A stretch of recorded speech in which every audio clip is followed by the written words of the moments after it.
This is Scott Becker with the Becker Private Equity and Business Podcast. We come to you regularly with short business episodes, short private equity episodes, interviews with brilliant business and private equity leaders. We try and have you walk away from this learning something and a little bit entertained as well. Today's discussion is outside the ordinary for Becker Private Equity. As all sponsored healthcare is through Becker's Healthcare. But we do have a discussion today, 15 key healthcare issues that we're watching, and we hope that you enjoy this and find it interesting. First, healthcare is what we think of as a daunting and growing supply and demand problem, i.e. a growing sort of population and not enough doctors, nurses, and allied healthcare providers to take care of that population. Truly a math problem. Too many people and not enough doctors and nurses and allied healthcare professionals. 330 million plus people and only 1,060,000 doctors. Similarly, very short across the board in other provider types. We're very short primary care. We're very short specialists. There are so many different areas of the country where if you go to them, the wait for a specialist is absolutely brutal, and the ability to get a primary care physician without paying concierge is also very difficult. More and more in healthcare, you need to know someone to get the access you want to the right people. That's not a good situation. We're seeing great growth in concierge practices. This is not a knock on those going concierge, but it's a sign of the times that people are willing to pay that upfront fee every year to get a concierge physician. The numbers are, we need another couple 100,000 doctors probably now, another 300,000 to 400,000 within a few years to keep up with our population. That's not happening because we only produce about 25,000 doctors a year. And most doctors, more and more, a lot of doctors go part-time by the time they're 40. We've got some built-in problems. Medical school plus residency is outdated and takes too long, and it's very expensive. It's great education, produce great doctors, but they're not even able to practice till 30, 32 or so. And that just is, they don't have enough time left in their careers to make this all work and the numbers work in our country. We got to figure out a way to accelerate medical education training one bit at least. There's a constant discussion of coverage, and we'll come back to this issue a lot. We are a believer that everybody should have coverage, but coverage, having insurance coverage, is very different than having access.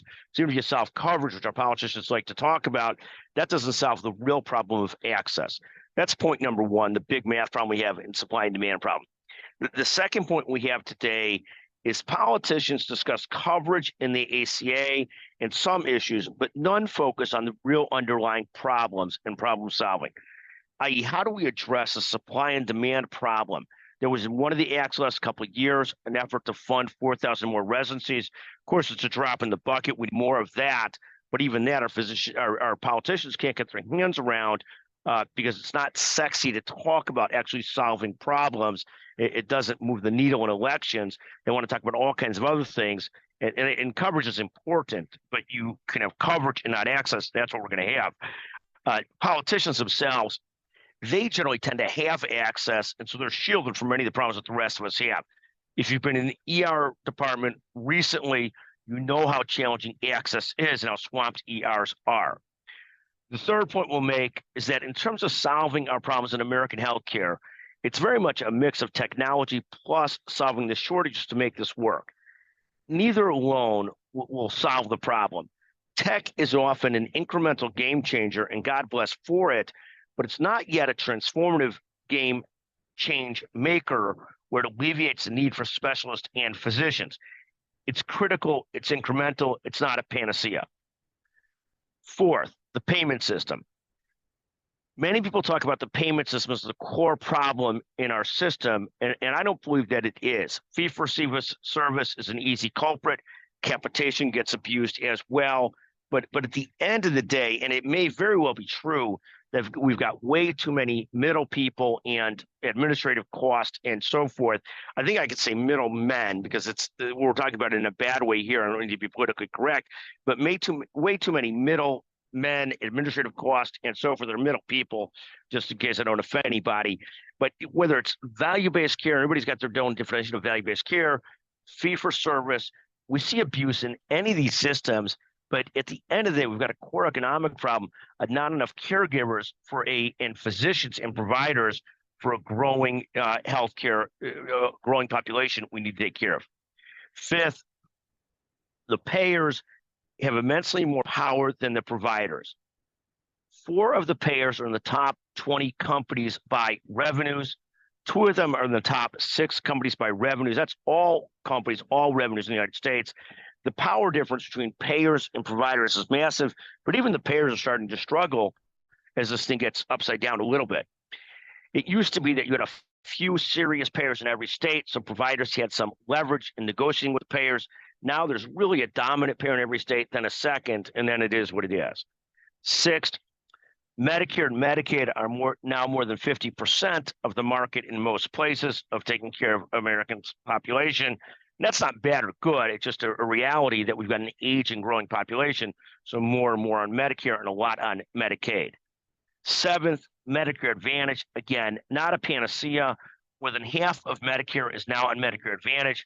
So far, the results are overwhelming, and the cost savings are very minimal to the opposite. It's costing more money than we had under traditional Medicare. So far, it's not been very positive, and introduces another middle person into all these equations. Eighth, physician ownership of practices, hospitals, surgery centers. All of that is under long-term pressure, as much due to supply and demand issues, life balance issues, what people choose to want to do versus regulatory issues.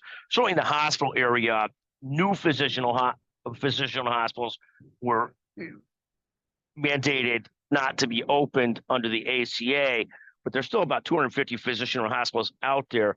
There's also about 6,500 Medicare certified surgery centers and 11,000 surgery centers in total. But most of those have physician owners. But in the long run, there's got to be enough physicians to staff these things, make them all go, make them run, make them operate. Large independent practices are still thriving, but smaller practices, very, very hard to make go.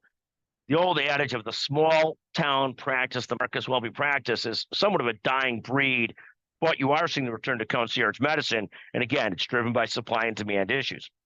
Ninth, a few other quick observations. ERs, as we discussed earlier, are swamped.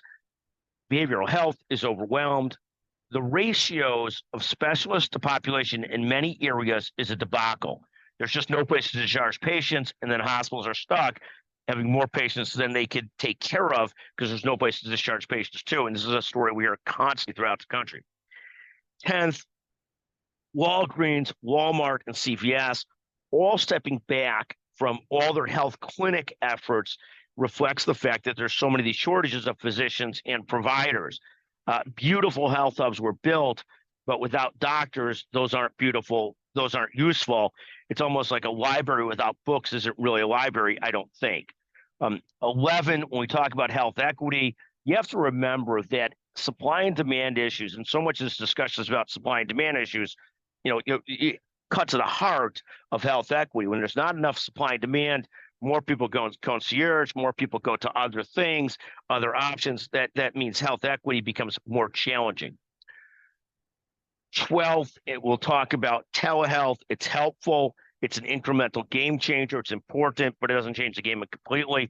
AI may ultimately end up being a very big difference maker. We see it being a bigger difference maker so far on the administrative side than the clinical side, but we'll see where it goes. GLPs have the ability to be very impactful to healthcare prevention and healthcare maintenance in our country. We'll see how that goes, but can be very impactful. Pharma is critical, but we subsidize other nations tremendously here. I mean, this is sort of mind-blowing how much we pay for drugs in our country versus what they pay in other countries. Sort of a mind-blowing thing. 13th point today, health system margins are improving. They're not great, but they're getting better. But it certainly makes it much harder for a health system to invest in lots of different things, lots of different technology, lots of all kinds of things when they have high bricks and mortar costs and high labor costs. And there's no way around that, but they're in a very different situation than the NASDAQ companies are. When people criticize hospitals and health systems, I think they're often barking up the wrong tree. Health systems, again, there's haves and have-nots, big regional systems, big strong systems, versus really local, very urban, rural systems that are really struggling. Big difference between the haves and the have-nots. Market concentration still matters in healthcare, no matter what the Department of Justice says or doesn't say. 14th, we're seeing big health systems return to, and small hospitals return to, the big profit specialties. orthopedics, spine, oncology, cardiovascular, metabolic diseases, diabetes. You just have to look at what's being built in different places. Everybody seems to be building what pays the bills: oncology centers, orthopedic centers, surgery centers, and on, cardiovascular. And those are often the needs as well. But you do see a lot of where the refocus goes back to the old specialties that drive the bills under fee for service. Finally, 15th, the problems of private equity. To me, you get some bad examples like the Steward healthcare system, but they're often politicized and overstated. They're very good fun for politicians and morons to comment on, but at the end of the day, private equity is a relatively small part of healthcare and gets a disproportionate attention from politicians rather than true problem solving. Thank you for listening to the Becker Private Equity Business Podcast. Again, at any time you've got a comment, a question, any issue you want to discuss, feel free to text Scott Becker at 773-766-5322. Thank you so much.